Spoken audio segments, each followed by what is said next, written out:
Merhabalar, ben klinik psikolog Fazilet Seyidoğlu. Bugün sizlere çocuklarda takıntı bozukluğundan, çocuklardaki takıntılardan bahsetmek istiyorum. Takıntıların sadece yetişkinlerde olduğu veya takıntı bozukluğunun sadece yetişkinlerde, erişkinlerde olduğu düşünülse de çok küçük çocuklarda bile takıntı bozukluğuna, aşırı takıntılara rastlanılmakta ve buna uygun tedavi protokolleri de sürdürülmekte. Takıntı bozukluğu obsesif kompulsif bozukluk olarak geçiyor.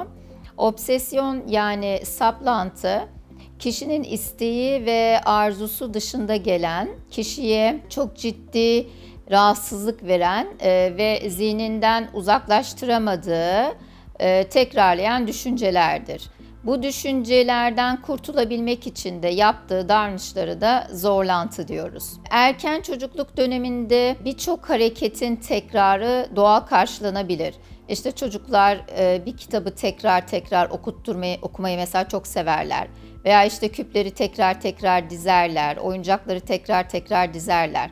Yani aynı davranışı tekrar yapmaları onların takıntı bozukluğu olduğunu göstermez. Nasıl anlayabiliriz derseniz, çocuk bir kere çok kendisi rahatsız olur ve rahatsızlığını da muhakkak ebeveyniyle paylaşır. Böyle aslında akıllarına gelen bu düşünce zorlantıları aslında ebeveynleriyle ergenlik döneminde belki değil, çünkü ergenlik döneminde utanıyorlar, kendileri halletmeye çalışıyorlar, bunu tam anlayamadıkları için de.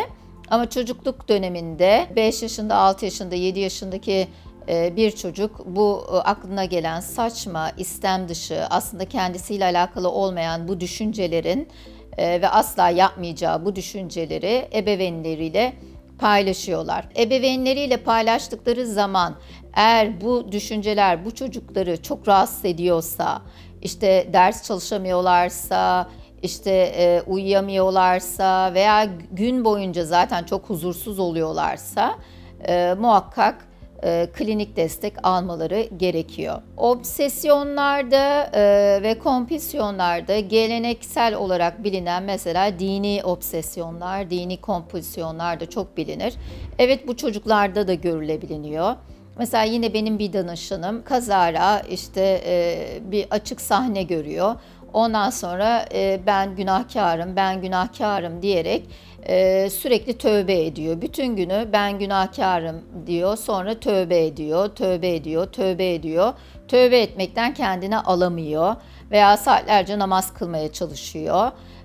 Allah beni affetsin şeklinde. Bu tip düşüncelerin her defasında çok yoğun sıkıntı hissediyorlar. Tövbe ederek veya saatlerce dua okuyarak, duaları tekrarlayarak bu düşüncelerden kurtulmaya çalışıyor ama kurtulamıyor. Neden derseniz, çünkü ben çocukları da anlatıyorum. OKB biraz daha fazlasını istiyor.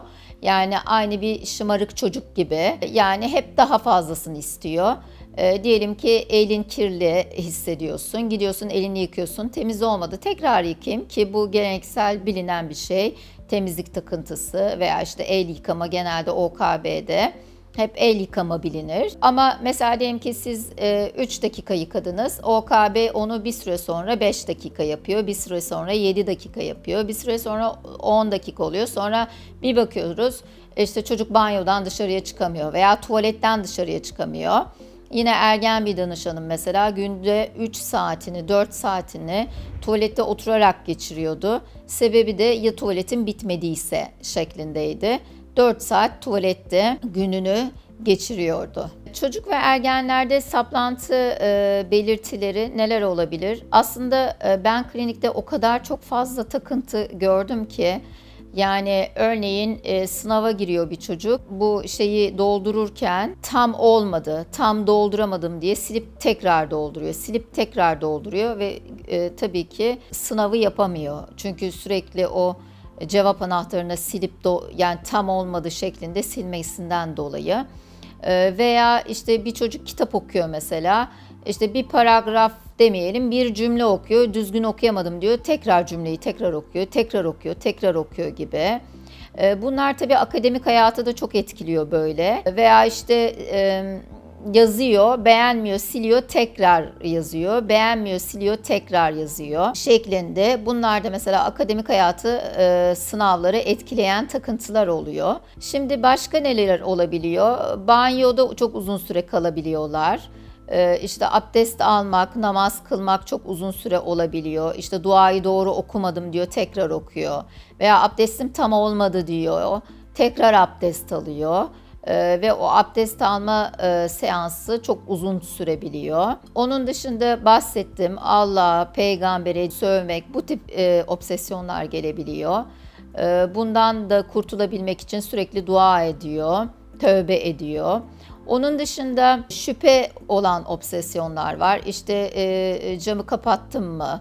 Acaba çantama laptopumu koydum mu? Ütünün fişini çektim mi? Veya işte sosyal medya uygulamalarında ergenlerde şöyle oluyordu. Yani acaba yanlış bir şey mi attım şeklinde tekrar tekrar attıklarını kontrol ediyordu. Bir de şey de önemli. Mesela ben ya anneme zarar verirsem, ya babama zarar verirsem, ya kardeşime zarar verirsem, bazen de kendime zarar verirsem.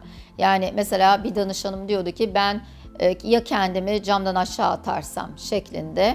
Evet, bunlar da takıntı bozukluklarının içerisinde yer alıyorlar.